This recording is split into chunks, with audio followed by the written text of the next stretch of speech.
नमस्कार दोस्तों, हर्षित द्विवेदी एजुकेशन में आपका स्वागत है। मेरा नाम है Vineet Sagar. Daily one liners for exams 22 June 2022।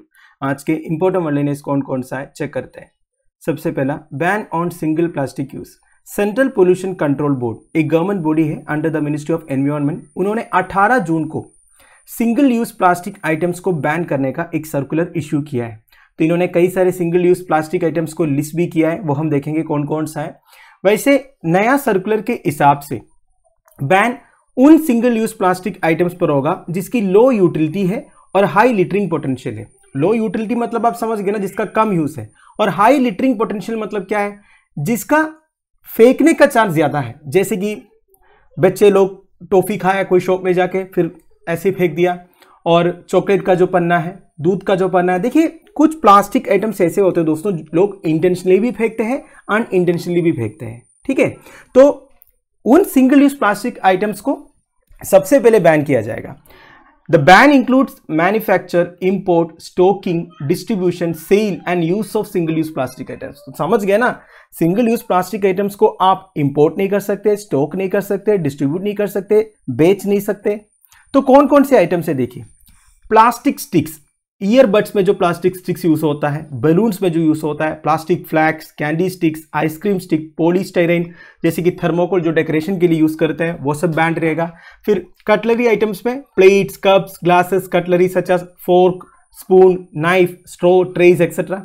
फिर packing, wrapping films, sweet boxes को रैप करने के लिए जो प्लास्टिक आइटम्स यूज करते हैं, इनविटेशन कार्ड्स में जो प्लास्टिक यूज होता है, सिगरेट पैकेट्स में जो प्लास्टिक यूज होता है, फिर प्लास्टिक और PVC banners less than 100 microns stirrers extra, तो बैनर वगैरह में जो प्लास्टिक यूज होता है। ठीक है, तो ये सबके अलावा सेंट्रल पोल्यूशन कंट्रोल बोर्ड कुछ डायरेक्शंस इशू किया है ई कॉमर्स कंपनीज को। देखिए फ्लिपकार्ट, अमेजोन जैसे जो ई कॉमर्स कंपनीज है वो भी सिंगल यूज प्लास्टिक यूज करते हैं दोस्तों पैकिंग के लिए, तो उसे भी बैन किया जा रहा है। अगला है गुस्तावो पेट्रो। कोलंबिया एक साउथ अमेरिकन कंट्री है, इधर नया प्रेसिडेंट इलेक्ट हुआ है गुस्तावो पेट्रो, नाम ध्यान दीजिएगा। तो इन्हें टोटल 50.48% ऑफ वोट्स मिल गया दोस्तों। वैसे कोलंबिया में काफी सालों से प्रॉब्लम्स चल रहा है दोस्तों, राइसिंग इनइक्वालिटी है, इन्फ्लेशन है, वायलेंस है। तो इस वजह से इस बार का इलेक्शन में कुछ ना कुछ चेंज होगा, ये सबको पता था। तो गुस्तावो पेट्रो पहला लेफ्टिस्ट प्रेसिडेंट है दोस्तों जो कोलंबिया का प्रेसिडेंट बन रहा है। वैसे दोस्तों प्रेजेंट प्रेसिडेंट ऑफ कोलंबिया कौन है? इवान डुके है, वो 7 अगस्त 2018 से कोलंबिया के प्रेसिडेंट है। अब दोस्तों एक इंपॉर्टेंट पॉइंट है, ये जो गुस्तावो पेट्रो इलेक्ट हुआ है ये एक टाइम पर M19 मूवमेंट का पार्ट था, इसी वजह से वो जेल भी गए थे। अब देखिए M19 मूवमेंट मतलब क्या है, इसका दो डेफिनेशन है हिस्ट्री में।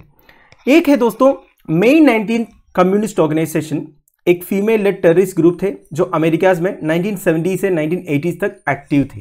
ठीक है, मई 19 कम्युनिस्ट ऑर्गेनाइजेशन जिसे M19 या फिर सिंपली 19 बोलते थे। और एक है दोस्तों M19 मूवमेंट, वो 19 अप्रैल को हुआ था। एक former Colombian guerrilla movement and political party था जो 1970 से लेकर 1990 तक एक्टिव था। तो यही M19 में इन्वॉल्व थे गुस्तावो पेट्रो। साथ साथ में कोलंबिया का मैप भी चेक कर लेते हैं दोस्तों। साउथ अमेरिकन कंट्री है, साउथ अमेरिका का नॉर्थ वेस्ट में आता है।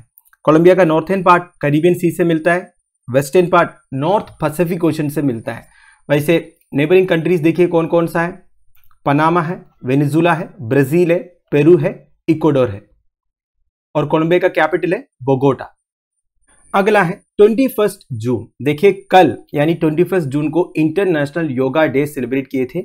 योगा के बारे में ज्यादा बताने की जरूरत तो है नहीं दोस्तों, एक एंशिएंट इंडियन प्रैक्टिस है जो एक इंडिविजुअल का mental and social well being को बूस्ट करते हैं। Word yoga Sanskrit word yuj से डिराइव्ड है, जिसका मतलब है union of body and consciousness.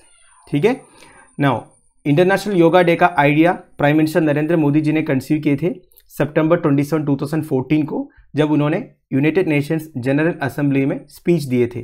Draft resolution India ने पुटअप किया था इंटरनेशनल योगा डे को डिक्लेयर करने के लिए, और उस रेजोल्यूशन को 177 कंट्रीज ने सपोर्ट भी किया था। तो consequently first international yoga day June 21, 2015 को ऑब्जर्व किया था। इस साल का थीम क्या है दोस्तों? Yoga for humanity. वैसे 21 जून की और एक स्पेशलिटी है दोस्तों, वो है समर सोल्स्टिस डे। इस दिन सन ट्रॉपिक ऑफ कैंसर का ऊपर आता है, इसी वजह से नॉर्थर्न हेमिस्फीयर में सबसे लॉन्गेस्ट डे है जून 21। वेरा सथर्न हेमिस्फीयर में सबसे शॉर्टेस्ट डे।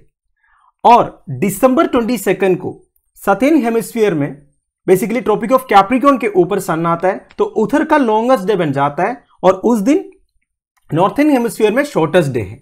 समझ गए। अगला है यूनेस्को रिकॉग्निशन।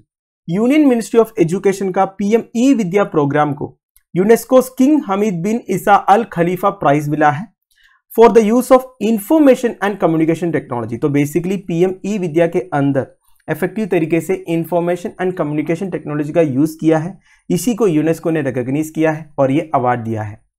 तो पीएम ई विद्या का nodal agency central institute of education technology है, वो एक कॉन्स्टिट्यूएंट यूनिट है एनसीईआरटी का, basically national council of educational research and training का। तो इन्हीं को अवार्ड कन्फर किया है यूनेस्को।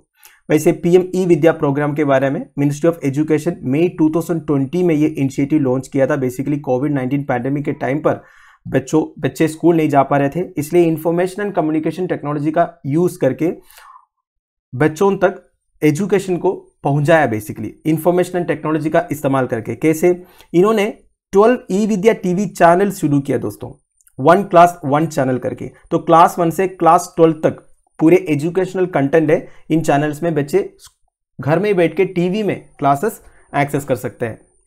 अगला है mango festival in Belgium. Union minister of commerce and industry Piyush Goyal साहब मैंगो फेस्टिवल इनॉग्रेट किया है ब्रसेल्स में। ब्रसेल्स बेल्जियम का कैपिटल है। ये मैंगो फेस्टिवल का ऑब्जेक्टिव ये है दोस्तों, यूरोपियन कंट्रीज में इंडियन मैंगोज के लिए एक मार्केट क्रिएट करना। वैसे दोस्तों दुनिया भर में इंडिया मैंगोज एक्सपोर्ट करते हैं, सबसे ज़्यादा मैंगोज तो हम मिडिल ईस्टर्न कंट्रीज में एक्सपोर्ट करते हैं। वैसे मैंगो फेस्टिवल में mangoes like Banganapalli from Andhra Pradesh, Malihabad Dussehri from Uttar Pradesh, Amrapali from Odisha, Lakshman Bhog, Himsagar, Zardalu mango, Langra mangoes ये सब एग्जिबिट किए। इसके अलावा 12 GA tag geographical indication tag items भी एग्जिबिट किया। वैसे दोस्तों ये सारे मैंगो वेराइटीज का नाम आप ध्यान दीजिएगा, एग्जामिनेशन में पूछ सकता है। Final news, rare dragonfly spotted in Kerala for the first day. Kerala में कन्नूर डिस्ट्रिक्ट में कोट्यूर फॉरेस्ट रीजन में एक रेयर बटरफ्लाई स्पॉट हुआ है। यह बटरफ्लाई का साइंटिफिक नाम है बी चोकलेंसिस, पूरा नाम है बर्मा गोम्फस चोकलेंसिस जोशी। वैसे ये पर्टिकुलर स्पीशीज वेस्टर्न घाट्स का महाराष्ट्र रीजन के लिए एंडेमिक है। यह पहली बार केरला में स्पॉट हो रहा है दोस्तों। तो इससे केरला का total number of Odonata species हो गया 182।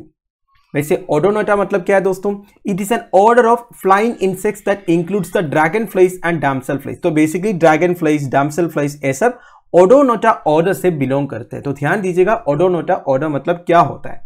नाउ मैंने आपको इसका साइंटिफिक नेम बोला बर्मा गोम्फस चोकलेंसिस जोशी। ये बर्मा गोम्फस एक जेनस है दोस्तों, जिसमें और भी ड्रैगन फ्लाइज का स्पीशीज है, जैसे कि बी कैवेरिकस, बी पिरामिडलिस, बी लेटलावी एक्सेट्रा। तो दोस्तों that's end of it. I hope आपको वीडियो इन्फॉर्मेटिव लगा होगा। लेक्चर की पीडीएफ एज यूजुअल आपको टेलीग्राम चैनल में मिल जाएगा, जिसका लिंक नीचे डिस्क्रिप्शन बॉक्स में प्रोवाइडेड है। Thank you for watching. Bye bye, have a nice day.